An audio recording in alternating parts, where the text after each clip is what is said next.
کہ ہم میں سے ہر ایک کے ذمے دو کام ہیں۔ ایک اللہ تبارک و تعالی کے احکامات کو پورا کر کے اس کو راضی کرنا، اور دوسرا ان کاموں کے ساتھ ساتھ ہم جس ماحول معاشرے میں سوسائٹی میں رہ رہے ہیں وہاں جو ہمارے ساتھ انسان ہیں ان کے بھی ہمارے اوپر کچھ حقوق ہیں، ان حقوق کو بھی پورا کرنا۔ ان حقوق کی وجہ سے اللہ تعالیٰ کے حکموں میں کوتاہی کمی نہ ہو، اور اللہ تعالیٰ کے حکموں کی وجہ سے مخلوق کے حقوق میں کمی کوتاہی نہ ہو۔ اس طریقے سے رہنا، اس طریقے سے زندگی گزارنا، اس کو اعتدال کہتے ہیں، اور یہی مزاج ہے اسلام کا۔ آپ نے صبح کے درس میں سنا ہوگا، صبح جو درس ہوا ہے اس کے اندر رہبانیت کے بارے میں نے بتایا تھا کہ عیسائیوں کے اندر رہبانیت ہے، اور اسلام نے اس رہبانیت سے روکا ہے۔ لا رہبانیت فی الاسلام، اسلام میں یہ طریقہ کہ بندہ اچھا کھانا چھوڑ دے، اچھا پہننا چھوڑ دے، اچھی سواری استعمال کرنا چھوڑ دے، جسم کو راحت و آرام میں رکھنا، صفائی کرنا، خوشبو لگانا، تیل لگانا، ان چیزوں کو چھوڑ دے، بس میلا کچیلا، بال بکھرے ہوئے، غبار آلود، بدبودار، اور یوں جوگی بن کے پڑا رہے اور کہے کہ بس میں تسبیح کر رہا ہوں، اللہ اللہ کر رہا ہوں، ہر وقت اللہ کی عبادت کر رہا ہوں، شادی بھی نہیں کروں گا، لوگوں کے ساتھ میل ملاپ بات چیت وہ بھی نہیں کروں گا، ان چیزوں سے دور رہوں میں۔ یہ چیزیں اسلام کے اندر اس طریقے سے منع ہے۔ اسلام یہ کہتا ہے کہ اللہ تعالی نے تمہیں اس انداز سے رہنے کا فرمایا ہے کہ ہر چیز کو اپنی جگہ پر رکھو، غلو کسی چیز میں بھی نہ کرو، حد سے بڑھنا کسی چیز میں بھی نہ کرو۔ یہ میں نے کل عرض کیا تھا۔ اب ہم اپنے بارے میں ہر بندہ خود سوچے، اپنے اوپر اس بات کو خود منطبق کرے، خود اپنے اوپر فٹ کرے اس بات کو کہ میرے ذمے ایک کام تو وہ ہے جس کے لیے میں یہاں آیا ہوں، پڑھنا، چاہے وہ قرآن مجید پڑھ رہا ہے، چاہے وہ کتابیں پڑھ رہا ہے۔ اب استاد سبق دیتا ہے، میں نے اس کو یاد کرنا ہے، میں نے اس کو سمجھنا ہے، میں نے اس کو سمجھ کر کے اپنے دل دماغ میں بٹھانا ہے،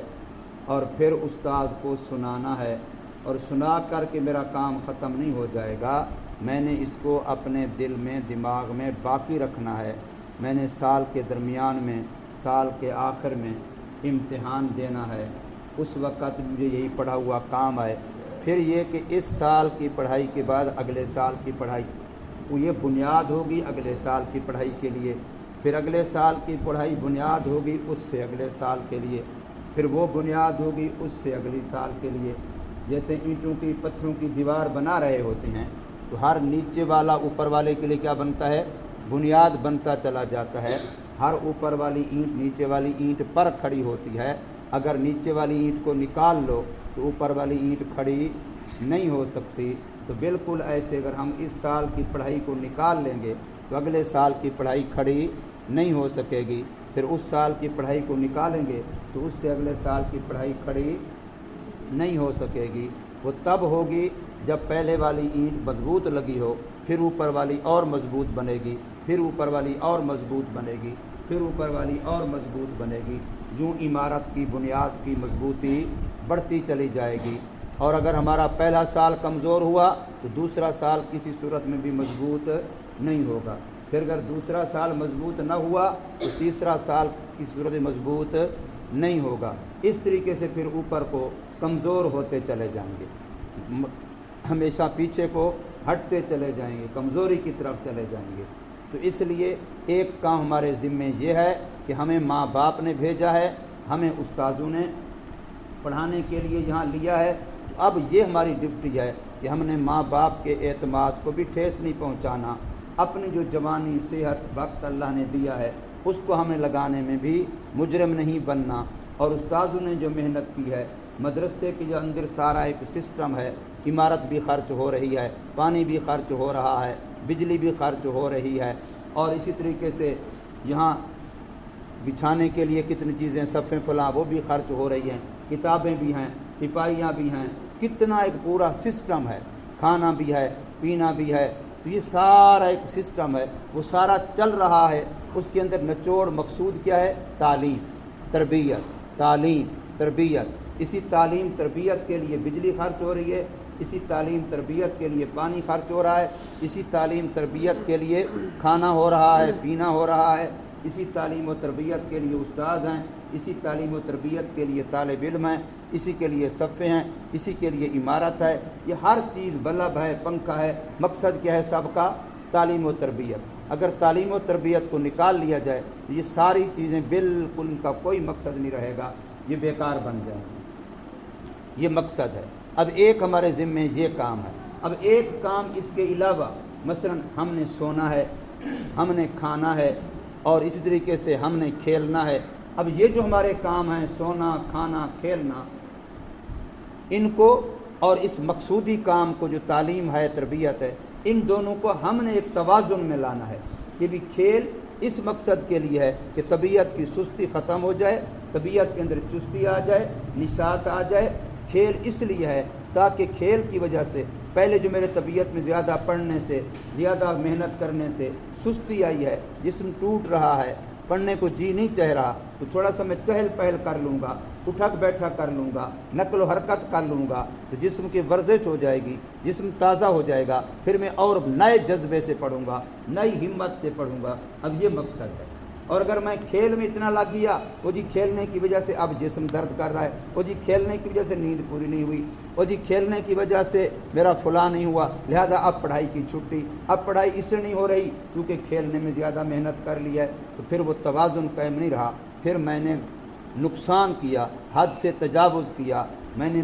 تعدی کی ہے، اب میں مجرم بن گیا۔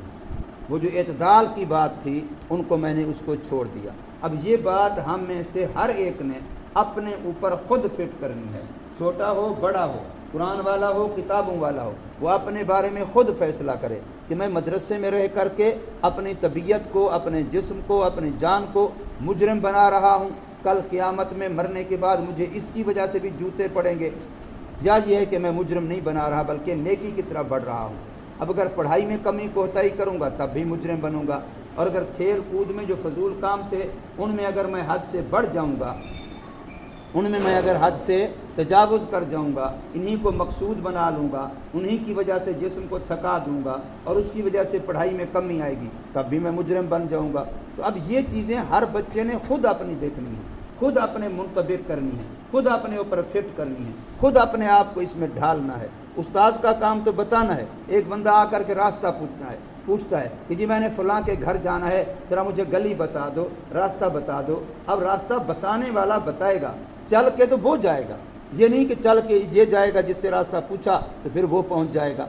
اس نے تو راستہ بتانا ہے، چل کے اس نے جانا ہے جس نے راستہ آ کر کے پوچھا ہے۔ اب آپ نے خود چلنا ہے تب آپ پہنچیں گے اپنے مقصد تک۔ اگر آپ کہیں جی استاد محنت کر رہے ہیں، ناظم محنت کر رہے ہیں، منتظم محنت کر رہے ہیں، باورچی محنت کر رہا ہے، وہ کام اپنے ٹائم پہ ہو رہے ہیں، لہذا ہم پہ ہمارا سفر ہو رہا ہے، تو یوں سفر نہیں ہوگا۔ یوں پھر تمہارے اوپر یاد رکھیے یہ مدرسے کا کام جو خالص نیکی کا کام تھا، جو خالص ہماری آخرت بنانے کا کام تھا، یہی ہماری قبر آخرت خراب کرنے کا ذریعہ بن جائے گا۔ اسی کی وجہ سے ہم مجرم بن جائیں گے، اسی کی وجہ سے ہم عذاب کے حقدار بن جائیں گے، اسی کی وجہ سے ہم سزا کے حقدار بن جائیں گے۔ دنیا میں بھی ناکام، ملامت اپنے مقدر بنے گی، لوگوں کی لعنتیں اور لوگوں کے طعنے مقدر بنیں گے، ماں باپ بھی، خاندان بھی، وہ تیرا بچہ، وہ تیرا بیٹا، وہ تیرا بھائی، وہ تیرا بھتیجا، لوگ بھی کہیں گے وہ ایسا ہو گیا، وہ ایسا ہو گیا، وہ یہ ہو گیا، تو کتنی ملامت سہنی پڑے گی، سننی پڑیں گی باتیں، اور آخرت میں مجرم۔ اور اگر اچھے بن کے دکھاؤ گے